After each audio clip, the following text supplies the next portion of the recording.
할렐루야, 평안하셨습니까? 오늘은 마음 지키기 네 번째 시간입니다. 삶의 위기 속에서 어떻게 마음을 지켜야 될까? 어떤 것이 우리의 삶을 위태롭게 할 것인가? 한번 찾아볼 수 있는 그러한 기회가 되길 바랍니다. 오늘의 말씀은 잠언 3장 5절에서부터 7절 말씀 되겠습니다. 다양한 종류의 위기가 우리 인생에 발생합니다. 현재 상황이나 흐름이 마음을 놓을 수 없는 상태에 올 수 있습니다. 건강의 문제가 생길 수 있습니다. 가족 간의 갈등, 이혼, 깨어짐이 있을 수 있습니다. 재정적인 어려움 속에 있을 수도 있죠. 자연 재해와 재난이 생길 수도 있습니다. 스트레스와 우울, 불안, 중독 등의 문제가 생길 수도 있습니다. 자녀에게 문제가 생길 수도 있죠. 또 나이 많으신 부모님에게도 또 일이 생길 수도 있습니다. 자, 근데 이렇게 많은 삶의 위기가 있지만 복권에 당첨되면, 로또에 당첨되면 그게 삶의 위기일까요?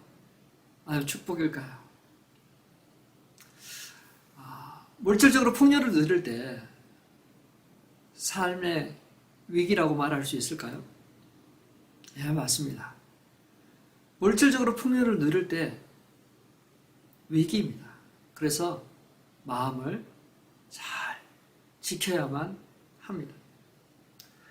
물질적으로 풍요로울 때, 부유해질 때 먹고 마시는 거, 살아가는 거 덜 스트레스 받습니다. 훨씬 더 많은 옵션, 선택이 있죠. 휴가도 가고 여행도 가고 또 자녀들에게 더 많은 교육을 시킬 수 있는 기회가 있습니다. 보다 더 안전하고 좋고 그러한 집과 자동차를 가질 수도 있습니다. 자, 그렇다고 이 재물이 모든 문제를 해결해 주지는 않잖아요. 행복을 보장하는 것도 아닙니다. 재물로 살 수 있는 것이 많지 않습니다. 모든 걸 다 재물로 살 수 없어요. 돈으로 행복을 살 수 없잖아요. 입맛도 살 수 없습니다. 잠도 살 수가 없어요. 의미 있는 관계도 살 수가 없습니다. 마음의 평안도 살 수가 없어요. 성경은 물질적으로 번영할 때 조심할 것을 경고하고 있습니다. 신명기 6장 11절에서 12절입니다. 가르쳐 있습니다. 내가 채우지 아니한 아름다운 물건이 가득한 집을 얻게 하시며 내가 파지 아니한 우물을 차지하게 하시며 내가 심지 아니한 포도원과 감람나무를 차지하게 하사 내게 배불리 먹게 하실 때 너는 조심하여 너를 애굽 땅 종 되었던 집에서 인도하여 내신 여호와를 잊지 말고.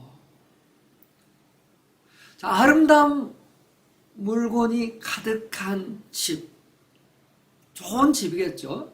또 개인 우물을 차지할 때 멀리까지 또는 많은 사람들이 함께 써야 될 그러한 우물이지만 개인적으로 쓸 수 있는 자신의 집에 달려있는 그러한 우물을 가지게 될 때 또 포도원과 감람나무는 어떤 주기적으로 수입을 얻을 수 있는 그러한 것들이죠. 배불리 먹게 하실 때 너는 조심해라 경고하고 있습니다. 지혜로운 자는 그것들을 조심합니다. 지혜로운 자는 자신의 마음을 지킬 뿐만 아니라 기도합니다. 배가 불렀을 때 그 나타나는 현상을 제대로 파악하고 있습니다. 잠언 30장 9절입니다. 혹 내가 배불러서 하나님을 모른다. 여호와가 누구냐 할까 하며 혹 내가 가난하여 도둑질하고 내 하나님의 이름을 욕되게 할까 두려움이니이다. 그래서 나로 하여금 너무 부하게도 하지 마시고 가난하기도 하지만 적당하게 해달라고 기도하고 있어요. 이 지혜로운 자는 왜 이렇게 기도했을까요? 오늘날은 잘 되도록 부자가 되도록 그렇게 기도하지 않습니까? 근데 이 잠언 기자는 양쪽의 위험을 다 알고 있기 때문에 기도한 것이죠. 로또는 이탈리아 말로 행운이라는 말이에요. 행운. 행운을 얻기 위해서 정말 확률이 적은 그러한 것에 돈을 투자합니다. 혹시 아십니까? 지금까지 당첨 번호 중에 가장 많이 나온 숫자가 몇 번인지 아세요? 43번입니다. 그 다음이 34번이에요. 그 미국에서는 좀 달라요. 미국에서는 가장 많이 나온 숫자는 18입니다. 18. 참고하시길 바라요. 근데 통계에 의하면 대부분의 당첨자들이 얼마 못 가서 파산한다는 거죠. 왜 그럴까? 왜 그럴까요? 사람들이 갑자기 떼돈을 벌면 오래 가지 못하고 다 망하고 또 패가망신한다는 거죠. 자, 그것이 궁금했던 미국의 경제학자 제임스 듀젠베리가 조사를 해봤어요. 그리고 그는 말합니다. 톱니 효과 때문이다. 톱니 효과. 개인 소비 스타일은 변하지 않는데 수입이 줄면 수입이 줄여야 되잖아요.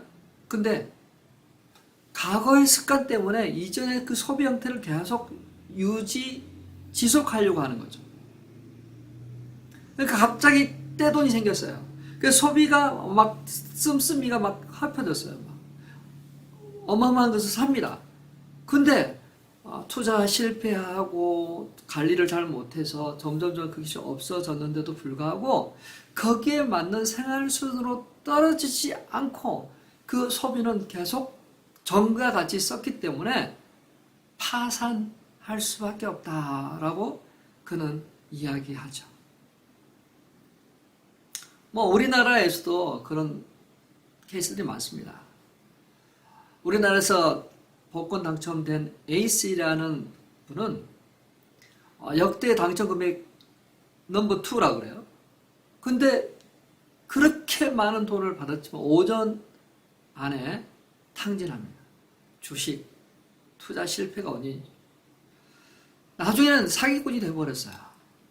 50대 또 다른 남성은 당첨됐습니다. 돈이 생겼잖아요. 그래서 친지가 돈을 좀 급하게 빌려달라고 그래서 빌려줬는데 받지를 못했어요.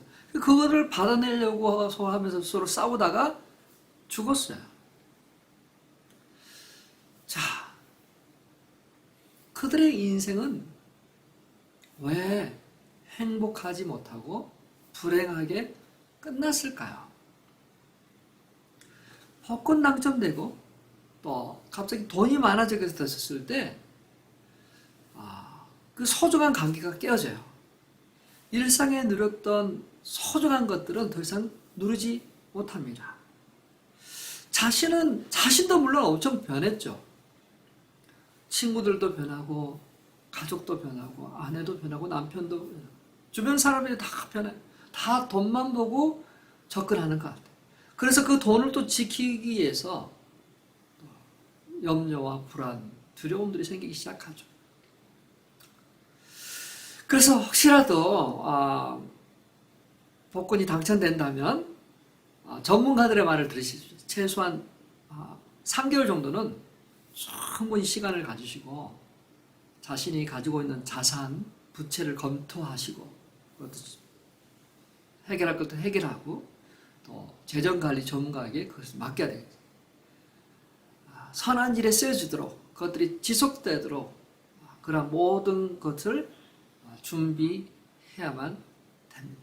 그렇지 않으면 번영은 그 쾌락은 점점점 그 인생을 떨어뜨리게 돼요. 자, 디모데전서 6장 10절입니다. 같이 한번 읽을까요? 돈을 사랑함이 일만하게 뿌리가 되나니 이것을 탐내는 자들은 미혹을 받아 믿음에서 떠나 많은 근심으로써 자기를 찔렀도다. 돈은 제가 생각하기에는 칼과 같다고 생각합니다. 칼. 부엌에서 쓰는 칼. 자, 이것이 없으면 불편하잖아요. 먹고 사는데 힘이 들어요. 꼭 필요한 겁니다. 근데 잘 써야만 돼요. 그렇지 않으면 자신을 상하게 하고 다른 사람을 상하게 합니다. 돈은 필요한 것입니다. 근데 사랑하면 안 돼요. 사랑의 눈이 멀면 균형 감각을 잃어버립니다. 시험과 함정에 빠져 어리석고 해로운 욕심에 떨어집니다. 미혹을 받습니다. 믿음에서 떠납니다. 근심이 많게 돼버려요. 그러니까 이 부한다는 거, 물질에 많은 것을 갖고 있지만 또 다른 것들도 같이 불어난다는 거죠. 예수님은 더 심각하게 말씀하셨어요. 마태복음 19장 24절입니다. 같이 읽을까요? 다시 너희에게 말하노니 낙타가 바늘기로 들어가는 것이 부자가 하나님의 나라에 들어가는 것보다 쉬우니라 하시니, 낙타를 바늘기, 그 바늘 조그만 그 기 사이에 넣는 건 불가능하죠. 근데 낙타가 그 바늘기로 들어가는 것이 부자가 하나님 나라 들어가는 것보다 더 쉽다. 이 말은 부자가 천국에 들어가기가 힘들다라는 것을 이 비유를 통해서 강조하신 거예요. 다시 말하노니라고 하셨잖아요. 그 전에 보면 한 부자 청년이 예수님께 왔습니다. 무슨 선한 일을 해야 영생을 얻을 수 있겠을까요? 내 소유를 팔아 다 가난한 사람에게 주고 나를 따르라. 청년은 재물이 많은 거로 근심하여 돌아갔어요. 그때 예수님께서 이 말씀을 하시는 거예요. 부자가 하나님 나라에 들어가는 것이 어렵다. 낙타가 바늘기로 들어가는 것보다 부자가 하나님 나라에 들어가는 것보다 더 쉽다.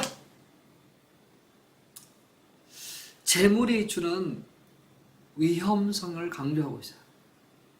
재물은 꼭 필요한 것이지만 경제적인 안정을 가져다 주고 편안한 삶을 제공하지만 때로는 사회적 영향력도 주기도 하지만 그것이 사람들의 가치관을 바꾸고 삶의 태도를 바꿉니다. 재물은 사람들을 미혹하고 더 세상적인 즐거움과 쾌락을 추구하도록 합니다. 또 이 물질적인 성공 때문에 자아가 과대평가될 수 있어요. 내 힘, 내 능력, 내 노력으로 이 모든 것을 이뤘다. 그리고 할 수 있다. 그러한 생각을 가지게 되죠. 점점점 하나님을 의지하고 믿기보다는 자신의 능력과 힘을 또 자신이 소유하고 있는 그러한 물질을 의지하게 됩니다. 자, 그런 의미에서 이 번영, 또 물질이 풍요로울 때 오히려 뭔가 소중한 것을 잃어버릴 수 있는 그러한 시기인 것이죠. 자, 이런 번영의 시기에 우리 그리스도인들은 마음을 잘 지켜야 됩니다. 장사가 잘 되고 돈이 벌리고 다른 때보다 더 풍요로워질 때 그때 우리는 마음과 생각을 잘 지켜야 돼요. 심각하게 이 시기가 정말 조심해야 될 시기이다. 위기의식을 가지고 물질을 잘 사용해야만 될 것입니다. 마음과 생각을 지킬 수 있기를 바랍니다. 두 번째, 많은 물질을 가지게 하셨을 때 목적이 있는 거죠. 하나님이 왜 주셨을까? 왜 나에게 이것을 허락하셨을까? 생각하고 질문하고 답을 찾아야 될까? 하나님께 감사할 뿐만 아니라 이걸 통해서 선한 청지기, 하나님께서 나에게 맡겨주신 이 물질을 어떻게 쓰고 흘러보낼까? 하나님께 감사할 뿐만 아니라 이웃들에게 관용과 사랑을 베풀 수 있는 그러한 자가 되어야 돼요. 물질의 노예가 되는 것이 아니라 물질을 관리하고 그것들을 흘러보낼 수 있는, 통제할 수 있는 그러한 자가 되시길 바랍니다.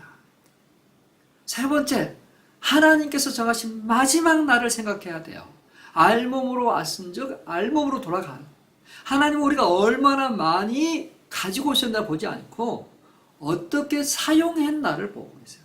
어떻게 그것을 가지고 살았는지를 보고 판단하시기 때문이죠.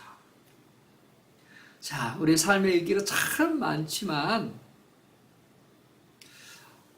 이 번영의 시기에 물질이 부유해졌을 때 그때도 우리 마음과 생각을 잘 지켜야 된다는 사실을 기억하시길 바랍니다.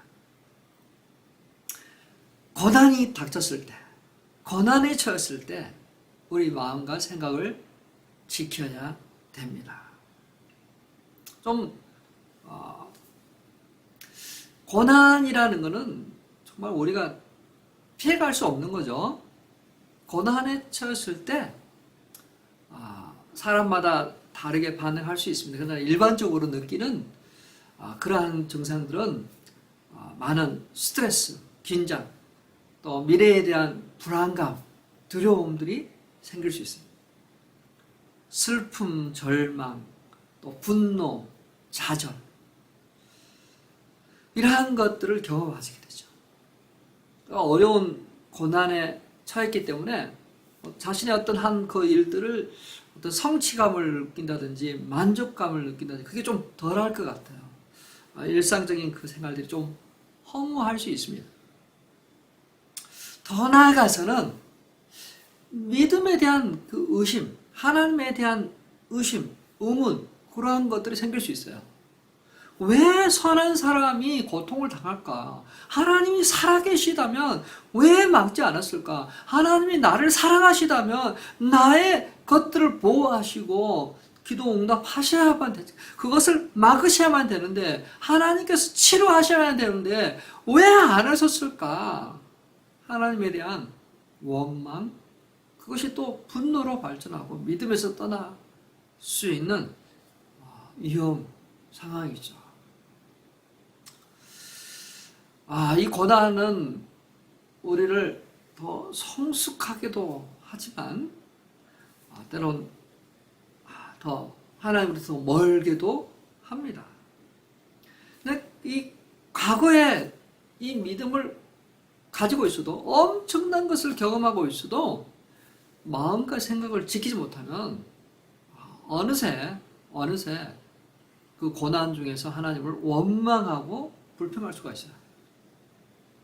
자, 저들이 성경을 쭉쭉 창세기부터 쭉 읽어가고 있기 때문에 우리 출애굽기도 지금 읽고 있잖아요. 그 출애굽기 보면 이스라엘 백성들이 얼마나 많은 것을 경험했습니까? 10가지 재앙을 경험하고 또 홍해를 건넜잖아요. 그 홍해를 건너고 나서 막 이스라엘 백성들 춤을 추며 막 찬송하고 막 정말 난리했습니다. 예? 하나님만 믿겠습니다. 하나님 믿고 나겠습니다. 우리 만왕의 왕 되신 하나님만 믿고 즐거워하고 감사하며 나가겠습니다. 그렇게 갔어요. 근데 얼마 못 가서 불평합니다. 물이 없네요. 물 먹을 게 없네요. 차라리 우리 애굽에 있을 때가 참 좋았는데 그 군중 심리가 막 작동해서 막 불평하고 막 대적하고 막 그래요. 근데요, 그들의 원망 불평은 대단한 것에서 시작하지 않아요. 아주 어떻게 보면 사소한 것일 수도 있어요. 마실 물, 먹을 거. 우리도 그렇지 않을까요? 근데 이스라엘 백성들은 하나님께 기도하고 기다리지 못했습니다. 원망부터 했어요. 불평부터 했습니다. 거기에 비하면 욥이라는 사람은 참 대단한 것 같아요. 욥은 한순간에 자신의 모든 자녀가 죽었습니다. 사고로 죽었어요. 자신이 가지고 있는 재산도 잃었습니다. 빼앗겼어요. 강도 만났습니다. 아내는 저주하고 떠났습니다. 욥은 피부병과 부스럼으로 막 간지러하면서 막 힘들어해요. 그나마 친구들이 달려와서 친구들이 욥을 위로하고 달랩니다. 근데 그것도 잠시. 친구들은 생각합니다. 왜 이런 일이 당했을까? 왜? 이거는 분명히 하나님이 심판하셨구나.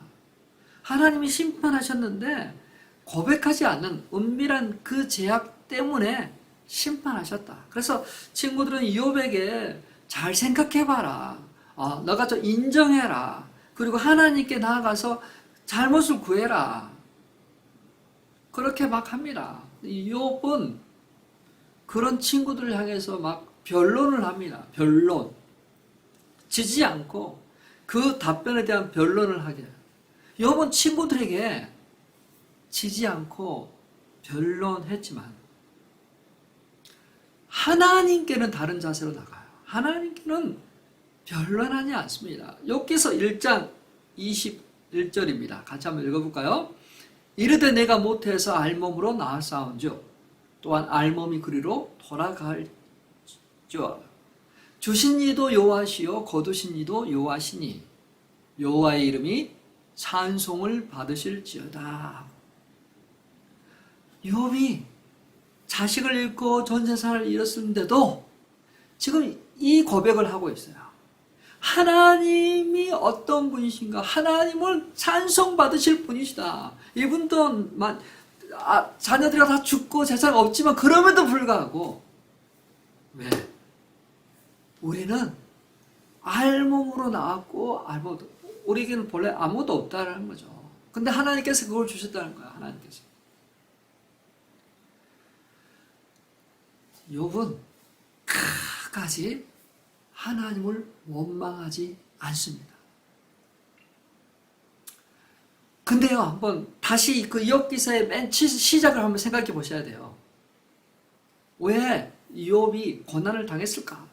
그때 사단이 하나님께 반대 의견을 제시하잖아요. 너 하나님, 이욥이 하나님 사랑한 이유가 있습니다.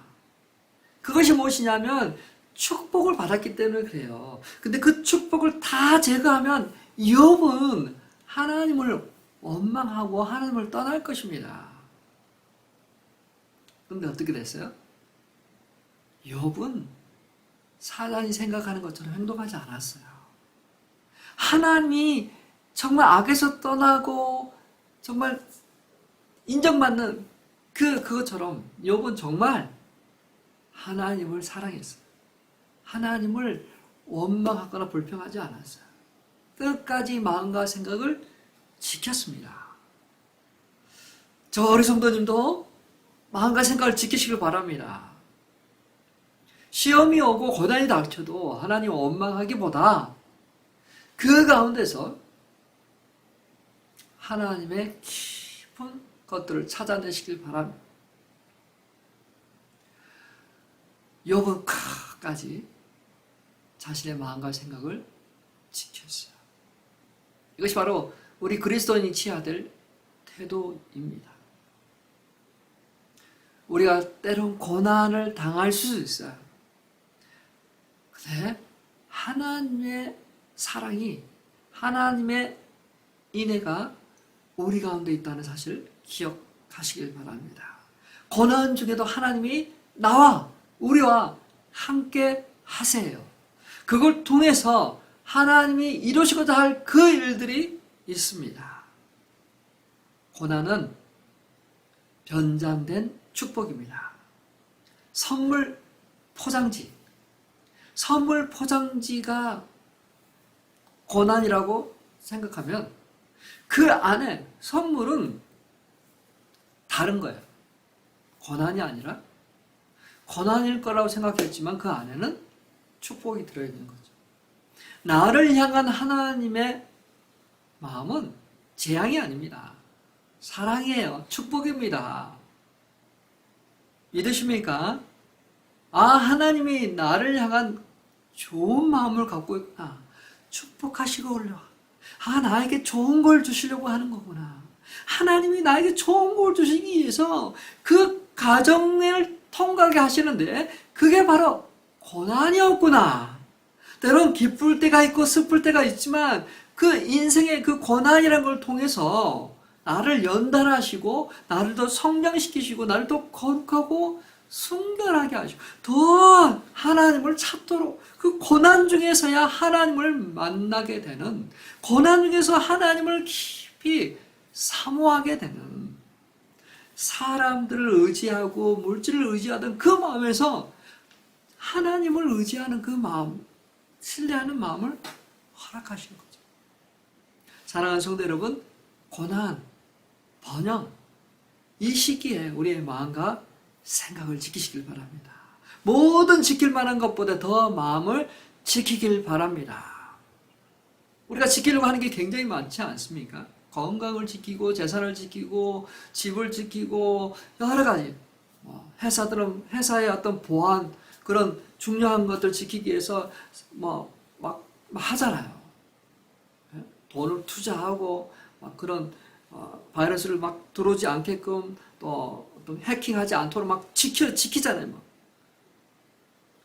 엄청나게 노력합니다. 자, 우리도 지켜야 되죠. 우리 마음과 생각을 지키기 위해서 우리도 노력해야 될 것들이 있어요.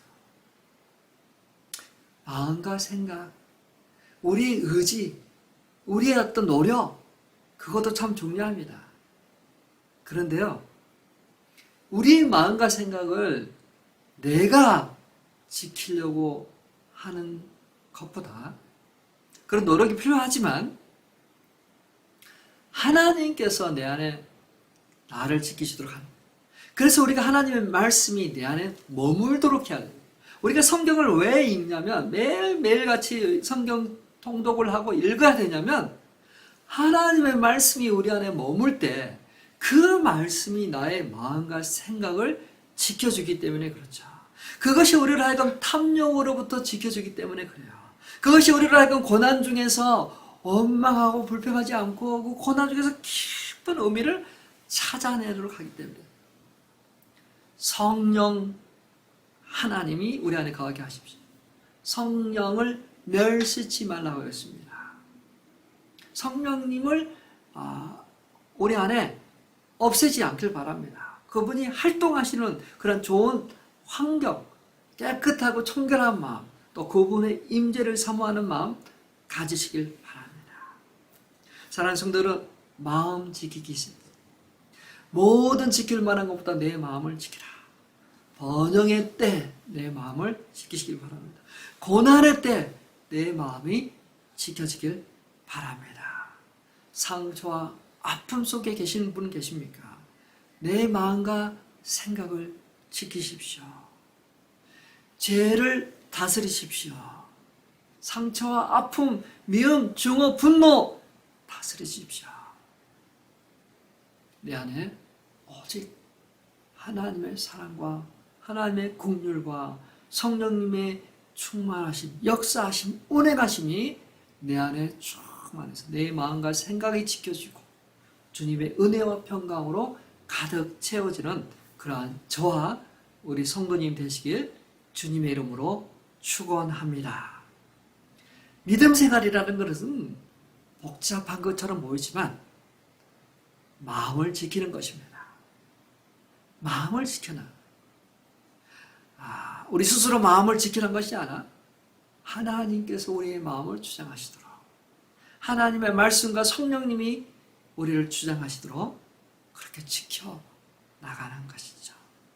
우리 한 주간 말씀을 읽기 또 기도하는 시간을 통해서 우리의 마음과 생각이 지켜지길 바랍니다.